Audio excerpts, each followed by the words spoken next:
कुछ लोग भगवा पहनकर मजार पर चढ़ जाते हैं और नारा लगाते हैं जय श्री राम।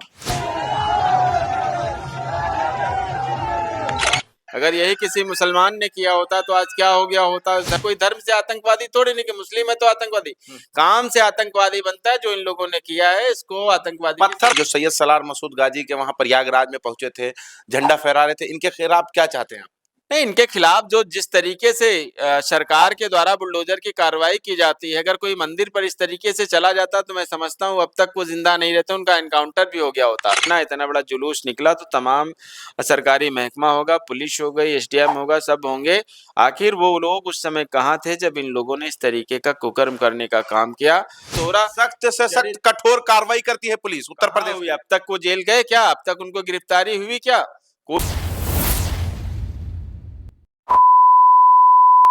सैयद सलार मसूद गाजी को लेकर पिछली बार इतना ज्यादा सियासत तेज थी कि हम उसके बारे में आपको क्या बताएं, बल्कि आप सोशल मीडिया के माध्यम से बहुत कुछ देख रहे थे।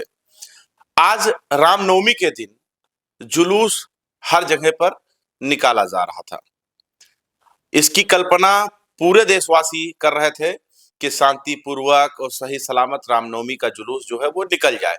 हालांकि निकला हर जगह पर, लेकिन प्रयागराज में जहां पर सैयद सलार मसूद गाजी का आस्थाना है, यानी बैठका जिसको कहते हैं, वहां पर पिछली बार की अगर बात किया जाए तो वहां पर ताला लटकता हुआ नजर आया था, सुर्खियों में था।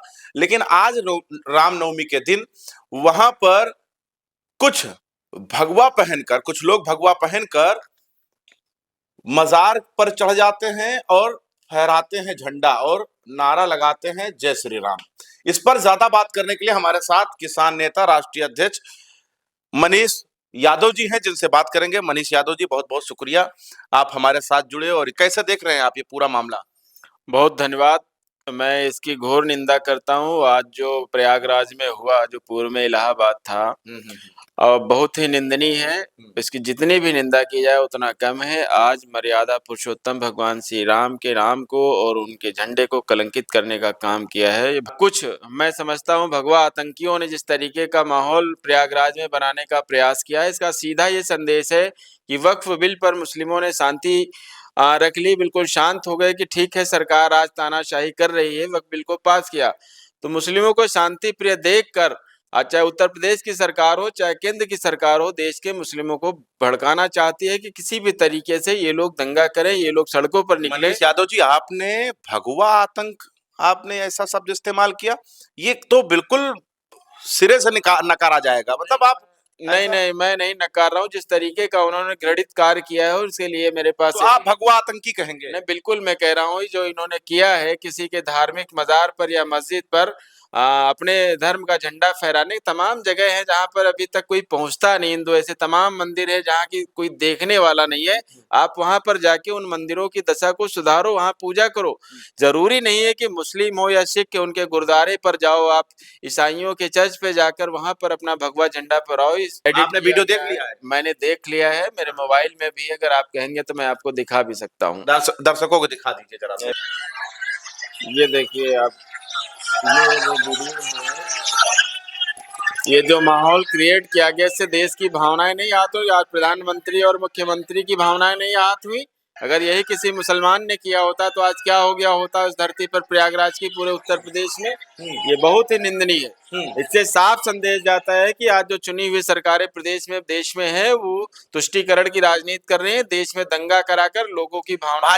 भाजपा क्यों दंगा कराना चाहेगी? मैं भाजपा पर सवाल नहीं कर रहा हूं, मैं भाजपा में बैठे लोगों पर सवाल कर रहा हूं। ऐसे दंगाई वहां पर बैठ गए हैं, उन पर सवाल है कि जब तक दंगा नहीं होगा, देश में भावनाएं लोगों की आहत नहीं होगी, धर्म आपस में दो धार्मिक झगड़े नहीं होंगे, तब तक इनका वोट मजबूत नहीं होगा। जब से मुख्यमंत्री गद्दी संभाले हैं तब से दंगाई जो हैं वो देख रहे हैं पाताल चले गए। ये कौन है? ये जो प्रयागराज में कर रहे हैं ये कौन है? मैंने अभी कहा, आपने मुझे टोका, मैं कह रहा हूँ ये भगवा आतंकवादी है। इसी तरीके के लोग आतंकवादी, कोई धर्म से आतंकवादी थोड़ी नहीं कि मुस्लिम है तो आतंकवादी, काम से आतंकवादी बनता है। जो इन लोगों ने किया है इसको आतंकवादी। पत्थर फेंकने वाले शांत हो गए, मुख्यमंत्री योगी आदित्यनाथ लगातार कह रहे हैं। मनीष यादव, आप ये क्यों नहीं देखते हैं? अरे भाई, उनके हिसाब से हो गए ना। एक पक्ष शांत हो गया है, लेकिन दूसरा पक्ष अभी भी उकसाने का काम कर रहा है, लगातार दिखाई दे रहा है। यही नहीं, पूरे देश में जहां-जहां भी भारतीय जनता पार्टी की सरकारें हैं, इनका दंगे से ही इनको वोट मिलता है। इसलिए अब इनकी जमीन खिसक रही है, तो इनको पास एक ही रास्ता है कि किसी तरीके से देश में हिंदू मुसलमान करके। भाजपा ने हिंदू मुसलमान खत्म किया है और आप आरोप लगा रहे हैं कि भाजपा हिंदू मुसलमान कर रही है।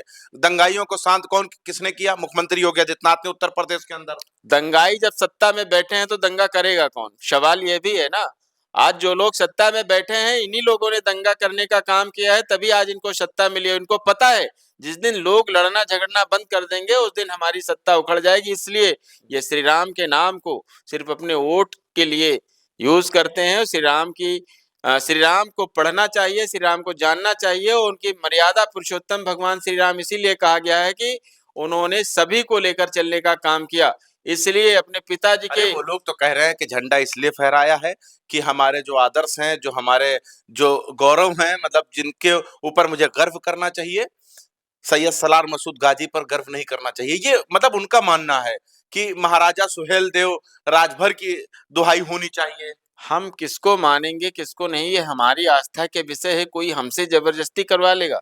हमारा मन होगा हम मंदिर में जाएंगे, हमारा मन होगा मस्जिद में जाएंगे, हमारी आस्था होगी तो हम गुरुद्वारे में जाएंगे। आप तो हिंदू है ना, टीका लगाए हैं आप तो। अरे भाई, हम हिंदू हैं, हमें पता है हिंदुओं की क्या व्यवस्था है, हिंदू किस तरीके से रहना चाहिए। ये जो लोग ये हिंदू नकली हिंदू बने घूम रहे हैं आज, भाजपा वाले नकली हिंदू है। भाजपा वालों को मैं नहीं कह रहा हूँ इस तरीके का, ये भाजपा के हैं, कहे कोई भाजपा का कि हमने भेजा है।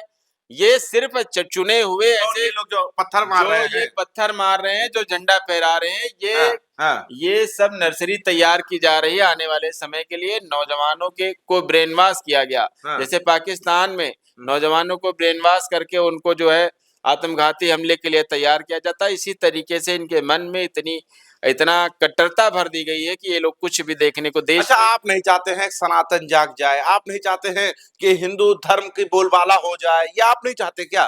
अरे भाई, हम जहाँ रह रहे हैं यहाँ 90% मुस्लिम है।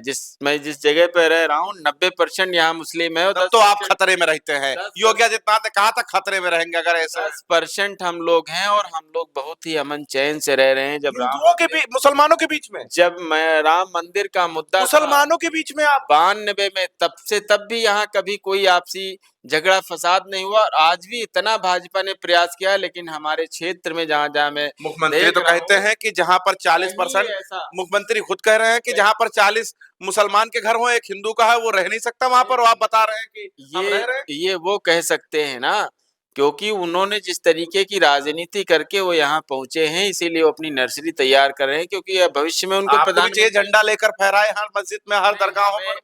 हमारे लिए देश का तिरंगा प्यारा है, उससे बड़ा कोई झंडा देश में नहीं है। शास्त्री तो कह रहे हैं कि हिंदू राष्ट्र बनना चाहिए। देखिए गांव के स्थापना भी कर रहे हैं वो। धीरेन्द्र शास्त्री पगला आदमी है, उसको जरा से भी शोर नहीं, सिर्फ अपनी राजनीति चमकाने का काम कर रहा है। भविष्य में देख लीजिएगा, उसको भी सदन में भेजने का काम प्रधानमंत्री मोदी जी करेंगे, और उसके बाद वो भी शांत हो जाएगा। तो आपको दिक्कत क्या है? मतलब आप क्यों तड़फने लगे? झंडा वहां फहराया गया, झंडा सैयद सलार मसूद गाजी की दरगाह पर फहराया गया, आपको क्या दिक्कत हो रही है? देश में चाहे मनीष को क्या दिक्कत हो रही है? मनीष को दिक्कत यह है कि देश का अमन चैन खतरे में है, इसलिए मनीष यादव को दिक्कत है। दिक्कत इसलिए है कि देश में फसाद ना हो, देश में शिक्षा की बात हो, देश में वैसे भी उत्तर प्रदेश है, यहाँ पर आप पत्थर भी नहीं फेंक सकते, शांत हो जाएंगे। योगी आदित्यनाथ हैं मुख्यमंत्री। सबकी तानाशाही, तमाम बड़े-बड़े तानाशाह देश में आए, कोई बहुत दिन नहीं टिकता है। इनका भी अंतिम समय है। इस तरीके का जिस तरह दंगाई शांत हो गए तो तानाशाह है। बिल्कुल तानाशाही तो है ही है। सरकार तानाशाह से नहीं, सरकार लोकतांत्रिक व्यवस्थाओं से, देश के लोगों को लेकर चलने से सरकारें चलती हैं। सरकार तानाशाही से नहीं चलती। देश के संविधान का पालन करना पड़ेगा। दंगाई शांत हुए कि नहीं? दंगाई शांत हुए कि नहीं? कहाँ ये दंगाई? ये कौन है फिर? ये जो आज सैयद सलार के मजार पर या जो भी है वहां पर ये लोग झंडा जो फहराने गए, भगवा झंडा, इनको कोई मंदिर नहीं मिला, अपना घर नहीं मिला कि वहां जाकर ये मस्जिदों और उनके गुरुद्वारों के आसपास और चर्च के आसपास ही घूमा करते भगवा झंडा लेकर। भगवा झंडे को इन्होंने अपमानित करने का काम किया। भगवा झंडा शांति का प्रतीक है। भगवा झंडा, वो भी रामनवमी के दिन। भगवा झंडा दंगाइयों के लिए नहीं है। दंगाई क्यों कह रहे हैं आप? वो रामनवमी भक्त थे, राम के भक्त थे, वो आप उनको दंगाई दंगाई कह रहे मैंने बोला इन जैसे लोगों, चाहे कोई भी, मैं सभी धर्मों के लिए कह रहा हूँ। हैं। आज का नौजवान जाग गया है सनातन के लिए, तो आपको दिक्कत हो रहा है मनीष यादव? नहीं, देखिए 2014 के बाद लोगों को उम्मीद थी, हमने भी 2014 के चुनाव में और 17 के चुनाव में भारतीय जनता पार्टी को वोट दिया था। इस उम्मीद से दिया था कि मुझे तो नौकरी नहीं मिली, लेकिन देश के नौजवानों को 2 करोड़ नौकरियां मिलेंगी, देश की शिक्षा व्यवस्था बेहतर होगी, देश का स्वास्थ्य महकमा अच्छा होगा। लेकिन आज 10 साल, लगभग 12 साल, 11 साल हो गए केंद्र की सरकार को और 8 साल उत्तर प्रदेश की सरकार को, हम लोग चले गए हैं और नौजवानों का ब्रेन वॉश किया गया है, जो आज अपनी मूल समस्याओं को छोड़कर इस तरीके की धार्मिक भावनाएं भड़काने का काम करे, देश में दंगा कराने का अच्छा, प्रयास। आप क्या चाहते हैं, जो सैयद सलार मसूद गाजी के वहां प्रयागराज में पहुंचे थे, झंडा फहरा रहे थे, इनके खिलाफ क्या चाहते हैं आप? नहीं, इनके खिलाफ जो जिस तरीके से सरकार के द्वारा बुलडोजर की कार्रवाई की जाती है, अगर कोई मंदिर पर इस तरीके से चला जाता तो मैं समझता हूँ अब तक वो जिंदा नहीं रहते, उनका एनकाउंटर भी हो गया होता। अच्छा। लेकिन मैं एनकाउंटर के भी पक्ष में नहीं हूँ, सख्त से सख्त कार्रवाई होनी चाहिए, इनको जेल भेजना चाहिए। मतलब आप बुलडोजर की कार्रवाई को देखते हुए आप चाहते हैं कि वहां पर बुलडोजर की कार्रवाई? बुलडोजर की कार्रवाई को भी सही नहीं मानता। देश में कानून है, उनको गिरफ्तार किया जाए, उनके खिलाफ मुकदमा लिखा जाए, उनको जेल भेजा जाए। मुकदमे में क्या चाहते हैं कि कौन सी धाराएं होनी चाहिए? नहीं, नहीं, जो भी धाराएं बने देश के संविधान के तहत नहीं, आप एक तुलना कर रहे हैं ना कि मुसलमान के लिए इस तरीके से होता, तो वही तुलना के हिसाब से क्या चाहते मैं वही तुलना कर सरकार से वही उम्मीद करता हूँ, जो मुस्लिमों के साथ होता है वही हिंदुओं के साथ भी होना चाहिए। और सवाल ये उठता है कि इतनी बड़ी घटना, इतना बड़ा जुलूस निकला, तो तमाम सरकारी महकमा होगा, पुलिस हो गई, एसडीएम होगा, सब होंगे। आखिर वो लोग उस समय कहाँ थे जब इन लोगों ने इस तरीके का कुकर्म करने का काम किया, मजार के ऊपर, मस्जिद के ऊपर झंडा, भगवा झंडा फहराने का काम किया, तो सरकारी महकमा कहाँ था? नहीं, पुलिस रही होगी, रोका होगा, अब वहां पर हजारों की भीड़ थी, पहुंच गए होंगे। आप अभी, हम लोग तो कार्यक्रम करते हैं ना, 5-5, 10-10 हजार लोग होते हैं। अगर प्रशासन नहीं चाहता है तो आगे नहीं बढ़ सकते, ये समझिए। ये एक प्रायोजित कार्यक्रम है और प्रायोजित कार्यक्रम मतलब पुलिस मिली हुई है। बिल्कुल सरकार मिली हुई है, सरकार की प्रोत्साहन से इस तरीके का काम हो रहा है, क्योंकि देश का मुसलमान अभी जो वक्फ बिल, अमेंडमेंट बिल आया है, पास हुआ है, उस पर मुसलमान शांत हो गया और सरकार को ये उम्मीद नहीं थी कि वक्फ बिल बोर्ड पर देश का आम मुसलमान शांति तरीके से अपने घरों में बैठा। इनको लगता था कि ये लोग सड़कों पर निकलेंगे, दंगे होंगे और इन पर आरोप लगा, तमाम जेल भेजा जाएगा, तुष्टीकरण होगा तो हमारा वोट बढ़ेगा। लेकिन जब मुसलमान शांति से बैठ गया तो इन लोगों ने ये रास्ता चुना है कि बहुत बड़ा आरोप लगा रहे हैं, लेकिन आप बहुत बड़ा आरोप लगा रहे हैं कि मतलब पुलिस और शासन प्रशासन सब मिले हुए थे, तभी वहां पर वो पुलिस किसकी है? सरकार, मुख्यमंत्री, डीजीपी और प्रमुख सचिव जो चाहेगा, मतलब योगी आदित्यनाथ आदेश करेंगे कि आप जाओ झंडा फहरा दो जाके। करते हैं, बिल्कुल मनीष यादव जी, आप कैसी बातें कर रहे हैं? बिल्कुल करते हैं। जब प्रधानमंत्री देश के कहेंगे कि पूरी दुनिया का मुसलमान बदल रहा, लेकिन हमारे यहाँ मुसलमान हिंदू मुसलमान कर रहा, तो मैं कहता हूँ देश का प्रधानमंत्री, उत्तर प्रदेश के मुख्यमंत्री, उत्तर प्रदेश का डीजीपी साहब भी, वो भी जिस तरीके के बयानबाजी उनकी होती है वो भी सही नहीं है। देश की वर्दी पहनकर देश के ये संविधान बहुत बड़ा आरोप है कि सरकार जो है साथ दे रही है ऐसे लोगों को कि जाइए आप झंडा फहरा दीजिए। आपको नहीं लग रहा है? आपको नहीं लग रहा है क्या कि इस तरीके की घटनाएं जो हो रही हैं, सरकार का दोहरा, सख्त से सख्त कठोर कार्रवाई करती है पुलिस उत्तर प्रदेश में। अब तक वो जेल गए क्या? अब तक उनको गिरफ्तारी हुई क्या? कोई मुकदमा नहीं लिखा जाएगा। मैं आपके चैनल पे बता रहा हूँ, इनकी गिरफ्तारी नहीं होगी, कुछ नहीं होगा। अगले दिन, अभी 4 दिन बाद फिर किसी मस्जिद पर कहीं जाकर ये झंडा फहराने का काम करेंगे। ठीक है, तो हमारे साथ किसान नेता व किसान यूनियन के राष्ट्रीय अध्यक्ष मनीष यादव जी मौजूद थे, जिनसे हम बात कर रहे थे। खैर, आप क्या सोचते हैं जिस तरीके से झंडा फहराया गया, जय जय श्री राम के नारे लगाए गए, कैसे आप देखते हैं इस पूरे मामले को? जरूर बता दीजिएगा। देखते रहे आप 24 तक न्यूज।